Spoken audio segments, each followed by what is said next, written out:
Informativo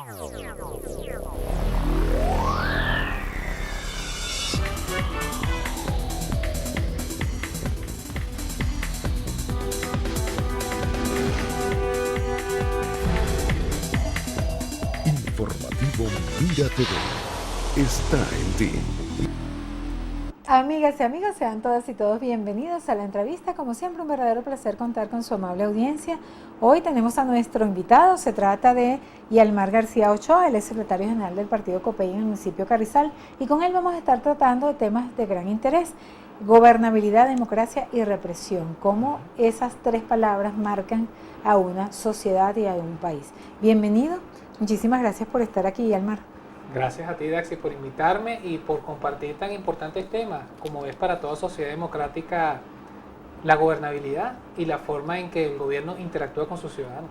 Y precisamente hablando de estos temas, me gustaría inicialmente que pudiésemos analizar en este contexto lo que significa para la sociedad venezolana el aumento de salario que acaba de hacer el presidente Maduro y lo que ha hecho de manera consecutiva en Venezuela. Claro, es algo importante. En una sociedad como la nuestra, que tiene altos niveles de inflación, yo diría que la inflación venezolana es la más alta del mundo, necesariamente el gobierno tiene que tratar de aumentar la capacidad adquisitiva del venezolano a través de aumento de salario mínimo. Para nosotros que estamos en oposición, esa no es la solución. La solución debería ser una economía más dinámica, donde haya mayor productividad, donde haya mayor parque empresarial, donde haya mayor capacidad de exportación y no de importación. Porque, como decimos en criollo, ese aumento salarial se va a volver a salir agua. Tenemos que ver que la canasta básica pase el millón de bolívares. Ahora, ¿esto lo hace, consideras tú, el gobierno en función de tratar de darle un equilibrio precisamente a la gobernabilidad? Claro, dentro de la gobernabilidad estaría la aceptación por parte del pueblo de ese gobierno, pero también tendríamos que ver que de la gobernabilidad parte un concepto muy importante que es la gobernanza. La gobernanza son todas aquellas técnicas, herramientas que utiliza un determinado sector público o privado para llevar a cabo unas metas. Se supone que la meta del gobierno es la mayor felicidad de todos los venezolanos, pero la experiencia nos dice que este aumento se va a convertir en algo que va a ser irrealizable. A mí eso te voy a decir, que digan que la meta de un gobierno es la felicidad, me da hasta rabia, porque en realidad la felicidad es una decisión personal. Claro. Yo decido ser feliz, a mí nadie me hace feliz. Por esa es la muestra está que hay mucha gente que tiene dinero, tiene propiedades, tiene tal, y tú lo ves amargado, porque la felicidad es una decisión personal. La meta del gobierno debería ser que el país progrese, que la gente tenga empleos dignos, que los servicios públicos funcionen, que, como tú dices, se desarrolle un parque empresarial poderoso.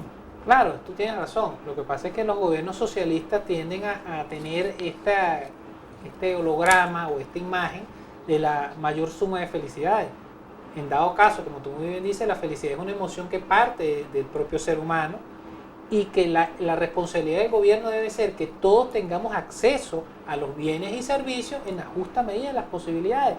Porque hay una gran diferencia, Daxi, entre lo que es equidad e igualdad.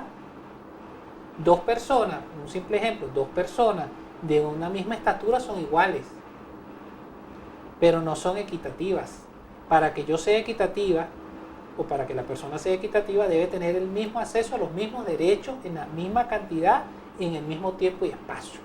Eso es algo que nosotros tenemos que ver y es algo que todavía como venezolanos o por parte del gobierno no hemos aprendido.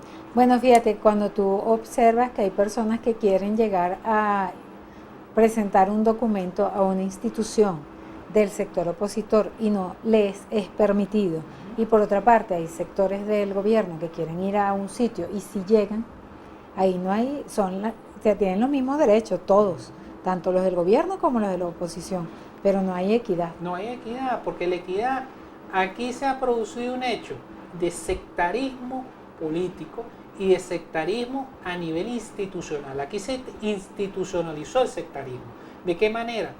De que ahora para yo acudir a hacer un trámite o para yo simplemente acceder a un servicio o un derecho, muchas veces tengo que tener el carnet político. Y ese es algo que nosotros habíamos superado en el pasado. Porque con todas las deficiencias que pudiera tener la llamada Cuarta República, nosotros podíamos acceder a los bienes y servicios. bienes y servicios que ahorita primero son inalcanzables por los costos y segundo son inasequibles porque no están en el mercado, producto de que tenemos un parque industrial donde aproximadamente el 75% de las industrias manufactureras en el país están paralizadas por falta de materia prima. ¿Qué estamos haciendo, amigos y amigas?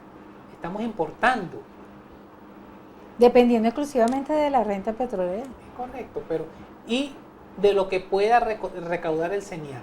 Y de un criterio de administración de esos recursos que vamos a estar claro que está en entredicho. Correcto, queda libertad del Estado, producto de que son calificados como excedentes, no hay nadie que lo supervise. La Asamblea Nacional, nuestra Asamblea Nacional, electa con una mayoría histórica de votación, es declarada prácticamente en desacato por el TCJ y sin embargo esa asamblea está trabajando por ti, por mí y por todos. No obstante, y digamos para sacarle el jugo al tema, ¿no?, del programa de hoy, que es uno de ellos es la gobernabilidad. En esta situación en la que estamos viviendo los venezolanos, donde el gobierno ha convocado la constituyente, que es para el 30 de este mes, hay sectores de la oposición que dicen que no podemos llegar a ese punto. Esa constituyente tendría unos poderes omnipotentes en función de las otras instituciones del país. Ya se han adelantado pues algunas posibles hipótesis de lo que pudiese ocurrir. Ahora, la gobernabilidad en este momento, ¿en qué punto se encuentra?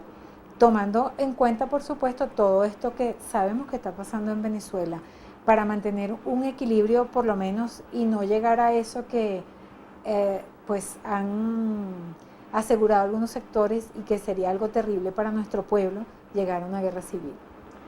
La gobernabilidad ahorita en Venezuela está en un nivel muy bajo, porque de la gobernabilidad depende también un factor muy importante que es la legitimidad. La legitimidad es aquella forma que tiene un gobierno de ser aceptado sin ningún tipo de coacción, sin ningún tipo de obligación. Por eso se diferencia de la autoridad que se desprende de un poder, de yo poder hacer algo a través de, en este caso, de las leyes, pues, del Estado. ¿Qué sucede? Al estar la gobernabilidad baja tenemos un clima de inseguridad. La OEA define que varios de los criterios para la gobernabilidad, entre uno de esos criterios está la separación de poderes del Estado y el tener un juego limpio. Claro, porque la separación ahorita con lo de la nueva postura de la fiscal y la Asamblea Nacional en manos de la oposición, hay una cierta, pero hay un juego limpio. No hay un juego limpio, porque el juego limpio implicaría tener reglas de mercado claras, tener un sistema jurídico donde las empresas pudieran venir a invertir. Aquí nadie va a venir a invertir. Un empresario serio no va a venir a invertir en Venezuela mientras yo no tenga una estabilidad jurídica que me permita un rédito de mi inversión en un tiempo y en un espacio determinado, donde yo tengo una ganancia lógica. No estamos hablando de usura, estamos hablando de una ganancia lógica, donde sea un Estado que respete las leyes y donde sea un gobierno que tenga la capacidad, como se hizo en un pasado, de respetar el juego de la oferta y la demanda que tienen que ver con un sistema económico. Recordemos algo, la democracia es aquel sistema social donde la mayoría del pueblo ejerce su autoridad a través de un gobierno, en este caso, legítimo. ¿Legítimo por qué? Porque es electo a través de elecciones. Este gobierno fue electo a través de elecciones. Es correcto. El gobierno cumplió el paso de las elecciones. El problema es que el gobierno empieza a perder la legitimidad. Cuando empieza a obligar a los ciudadanos y ciudadanas a cumplir sus designios a través de la fuerza. Veamos el concepto de la represión. La represión es todo aquello que debe hacer un gobierno para disuadir o eliminar cualquier disidencia por forma violenta. Ahora, por ejemplo, aquí hay aspectos con relación a eso que tú estás comentando que debemos profundizar. Por ejemplo, cómo se ha vulnerado el derecho a la inviolabilidad del hogar cuando se han ejecutado allanamientos sin orden previa de un tribunal, como lo establece la ley, cómo los derechos humanos han sido vulnerados reiteradamente y siguen, pareciera que eso va a seguir sin que nada pase. Hay un tema muy importante que lo hemos vivido en la historia, y la historia es importante estudiarla para no repetirla. Los derechos humanos están ahí y son violados nada más por el Estado. Los particulares cometemos delitos. Como ustedes bien saben, los derechos humanos o los casos de delitos de derechos humanos no prescriben en el tiempo ni el espacio. Eso es algo que yo les dejo a ustedes para que analicen a los señores del gobierno. Ahora, ¿tienen conocimiento de qué son los derechos humanos los funcionarios públicos que están en la calle, que han vulnerado pues el Estado de Derecho? ¿Saben que están incursos en un delito que no prescribe, que no tiene tampoco, o sea, que ni siquiera pueden darle libertad, por ejemplo, condicional ni nada de eso? Ni tiene ámbito territorial. Puede ser también en otro país donde estén, pueden ser extraditados, etcétera. ¿Tienen conocimiento los funcionarios en Venezuela de que eso es así? ¿Tú observas, de acuerdo al ejercicio que han hecho ellos de su función, conocimiento de causa? Yo, hasta donde tengo entendido, la mayoría de las instituciones del Estado venezolano le dan a sus funcionarios algún tipo de inducción en cuanto a los derechos humanos. La Constitución del 99, la Constitución que fue impulsada por el difunto presidente Hugo Chávez, es una Constitución perfecta en muchos aspectos. Hay quien dice que es una Constitución que está más adelantada que nosotros como sociedad. Perfectible podría ser, y en derechos humanos, sí. Inclusive hasta los dictámenes de derechos humanos que pudiesen crearse en el futuro. Se habla de los posibles hacia el futuro. Claro, pero es importante que nosotros, o sea, ¿por qué nosotros nos oponemos a la constituyente? Porque la Constitución, como está, resuelve, o por lo menos cumple, con los parámetros para los cuales fue hecha. Mira, y hablando de democracia, en la próxima parte me gustaría que tú nos comentes tu opinión acerca de los recientemente creados por la Mesa de la Unidad Democrática Comités de Rescate de la Democracia, hablando precisamente del tema que estamos tocando el día de hoy. Quédense allí con nosotros.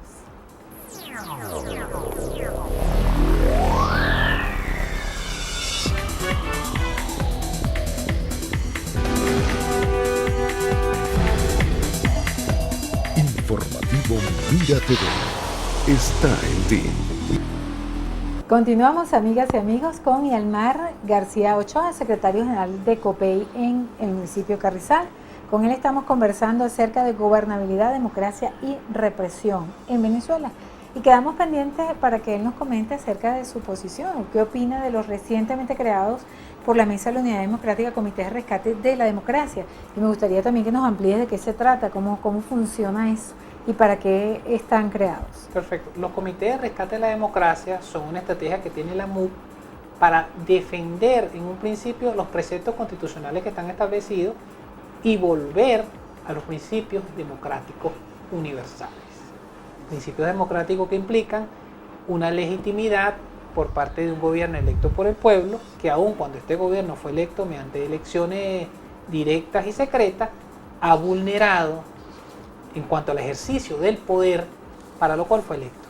Esos comités en un principio tienen la opción de, a través de cada centro de votación, crear un grupo de vecinos que puedan servir de multiplicadores al resto de la población de cuáles son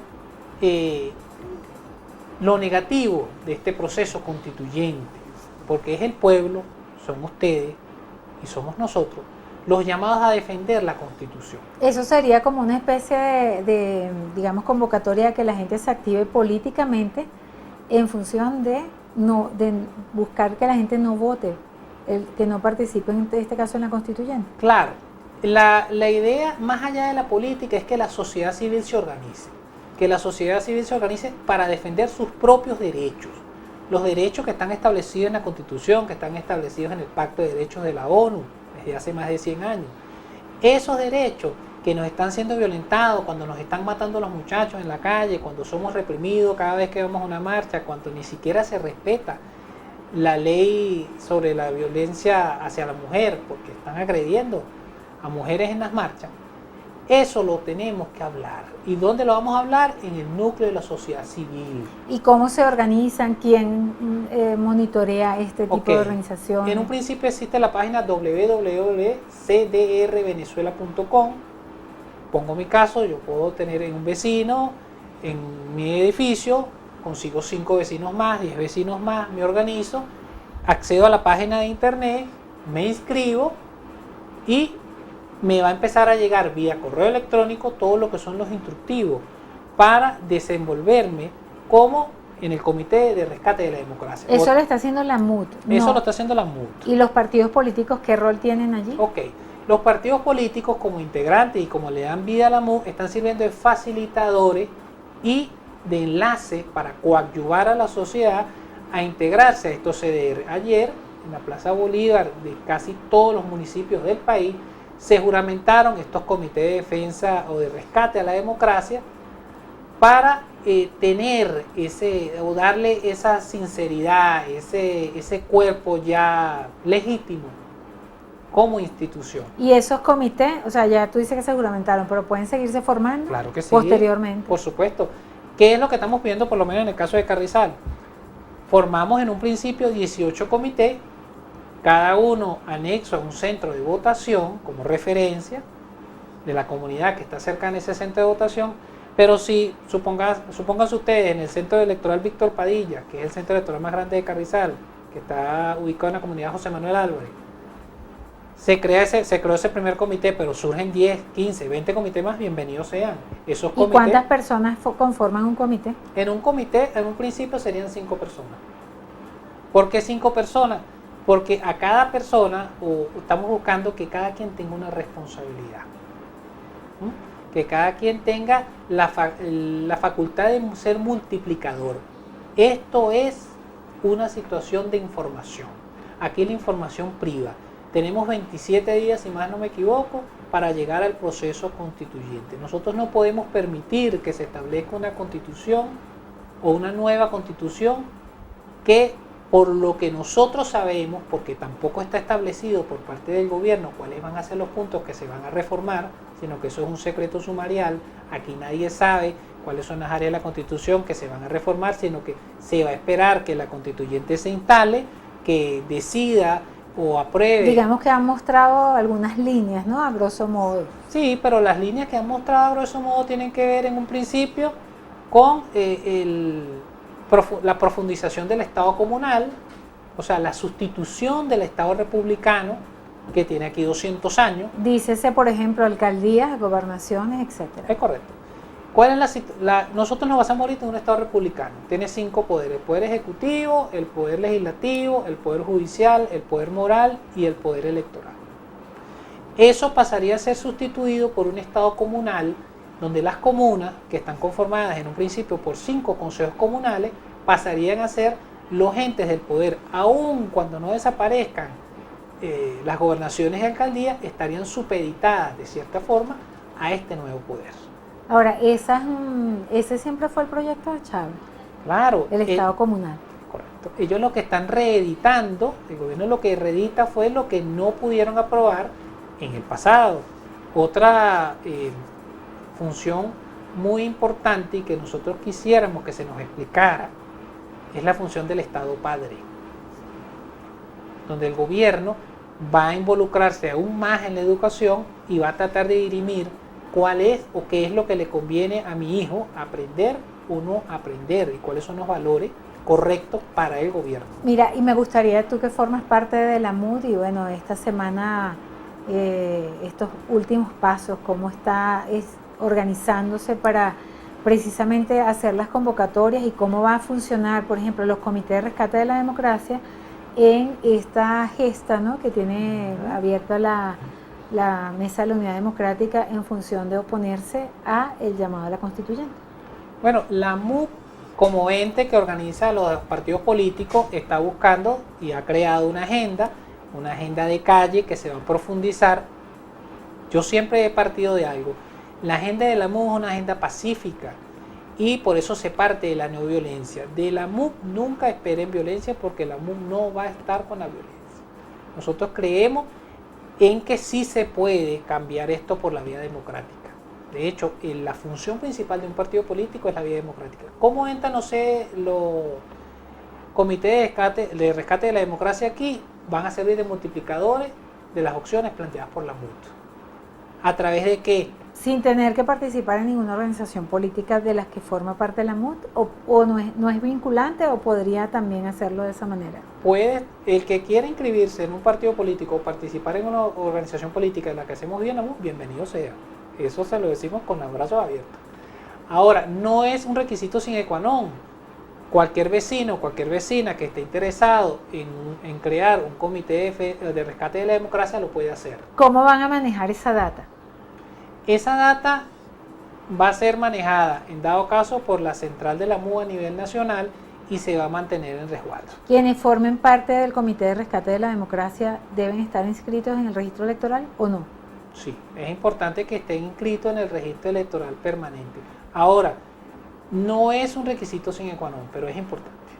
¿Por qué es importante? Porque nosotros necesitamos, en un principio, que la persona esté cerca del centro de votación, que conozca el centro de votación. Generalmente la persona que ha votado conoce cómo se maneja el centro de votación, conoce dónde está ubicado, quiénes son sus vecinos. Ahora, estos comités están direccionados en contra del gobierno, o sea, para hacer oposición al gobierno. Quien forme parte del comité tiene que estar claro a lo que va. Claro, yo diría que más allá de hacer oposición al gobierno, los comités de rescate de la democracia están o se están estableciendo para volver a los principios básicos de la democracia. Porque ningún gobierno puede ser establecido democráticamente si no cumple los principios de equidad, de igualdad, de respeto a los derechos humanos establecidos en el marco jurídico. Yo no quiero que, la idea de la MUT no es que los comités de rescate de la democracia sean vistos como algo netamente y per se frente al gobierno, no. Somos oposición, pero somos una oposición responsable, una oposición que quiere democracia y que está abierta al diálogo, pero al diálogo sincero, un diálogo Por de ejemplo, respeto. un grupo de chavistas que no sean maduristas, ¿pueden conformar un comité de rescate de la democracia? Claro que sí, porque los comités de rescate de la democracia, vuelvo y te digo, son una institución que buscan el renacer de la ¿Y los democracia. gremios pueden También. participar también? Los gremios, los estudiantes, todos los trabajadores, los sindicatos, todos están llamados a participar. Bueno, ya tu mensaje final, y además que quieras ofrecer a nuestro público para despedirte. ¿Sí? Mi mensaje final es el llamado a la paz, el llamado a la democracia.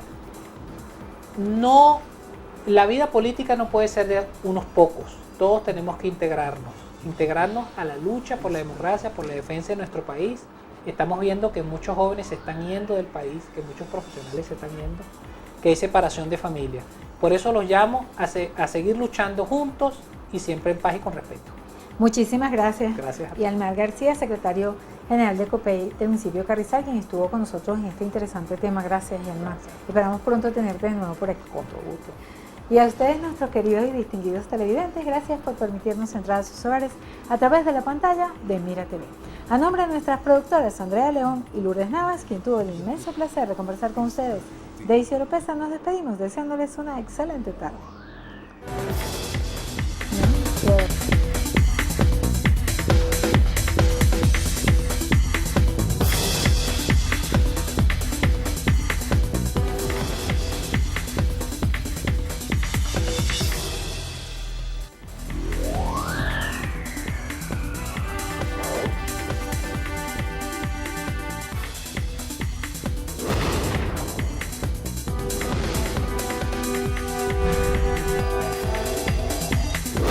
Informativo Mira TV está en ti.